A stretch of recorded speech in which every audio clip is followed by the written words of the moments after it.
Danser au clair de lune. Je l'ai rencontrée 2 jours avant Noël, dans un marché éphémère du Lower East Side. C'était en 2006. Elle vendait des meubles anciens restaurés qu'elle avait déposés aux 4 coins de son stand, comme dans le salon chic d'un particulier. Elle portait un pantalon rouge moulant et un t-shirt noir qui ressemblait à un juste au cœur de ballerine. Elle avait des cheveux crépus, blond peroxydé, et beaucoup de maquillage. Trop, je dirais. Elle avait un visage pincé, comme si elle venait tout juste de sentir le pet de quelqu'un. C'est cet air de dégoût qui a éveillé quelque chose en moi. Elle me donnait envie d'être un homme meilleur.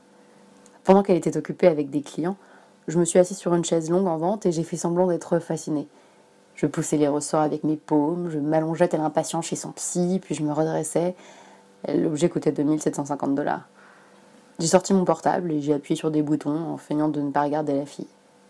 Finalement, elle m'a remarqué et s'est approchée.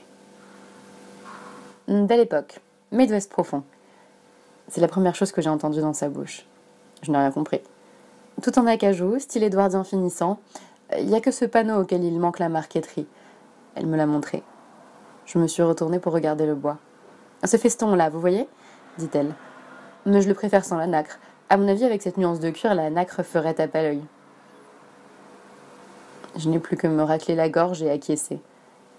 Elle m'a expliqué qu'elle avait recapitonné la chaise longue en cuir à partir d'un vieux fauteuil trouvé sur un trottoir. J'avais l'impression d'écorcher un chevreuil. Elle était dernière à Abilene. En me retournant, je me suis retrouvée nez à nez avec son entrejambe. Un triangle tendre, gonflé et séparé en deux par la protubérance de sa fermeture éclair, tandis que ses cuisses épaisses tendaient la laine rouge du pantalon. Une petite clé pendait d'un fil de téléphone blanc enroulé autour de son poignet gauche. Elle tripotait les spirales avec ses doigts aux longs ongles noirs ébréchés. Il fallait absolument que j'épouse cette femme. Si je n'y arrivais pas, je me suiciderais. J'ai commencé à suer, comme si j'étais sur le point de vomir. Le dépeçage, ai-je lâché. Puis, le dépeçage ? J'ai levé les yeux vers elle pour obtenir une forme de validation. Les siens étaient d'un bleu sombre et aqueux. « Ah, vous êtes chasseur ?» Une fois de plus, cet air comme si quelqu'un avait pété. Fragile et curieusement réprobateur, à la manière d'une reine. « Non, ai-je répondu. J'ai recommencé à appuyer sur les ressorts. Mais il y a un livre qui vient de sortir sur la chasse, écrit par un type du Montana, je crois, et qui explique qu'il faudrait fumer de l'herbe quand on chasse, parce que ça attire les animaux.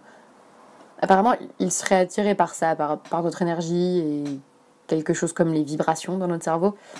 Je me souviens plus exactement. D'un autre côté, je ne fume pas d'herbe. Enfin, j'en fumais à la fac. J'ai 33 ans, et j'ai ajouté comme si ça expliquait quoi que ce soit.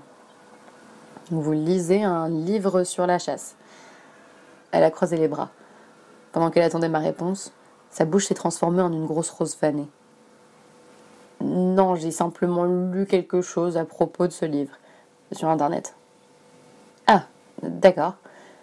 Elle s'est gratté la tête et a commencé à s'éloigner. Les ressorts sont neufs, a-t-elle ajouté sans même se retourner. Je me suis levée pour la suivre. Je lui ai demandé si elle travaillait aussi sur commande. J'ai une ottomane chez moi, ai-je menti. Pour les commandes, ce ne sera pas avant le nouvel an. D'ici là, je pouvais lui envoyer par mail des photos et lui indiquer ce que je voulais. Je vais réfléchir très sérieusement à votre canapé, ai-je dit. J'avais peur de mal prononcer chaise longue en français. Elle m'a donné sa carte de visite et s'est fendue d'un sourire factice. Ah, merci, ai-je répondu. Elle n'a rien dit. Alors je suis partie, non sans trébucher sur les pieds d'une chaise à bascule en osier, et je lui ai fait au revoir avec la main comme un imbécile. Je suis rentrée directement chez moi et je me suis mis au lit. J'ai mis sans d'extase chaque fois que je relisais son nom. Britt Wendt.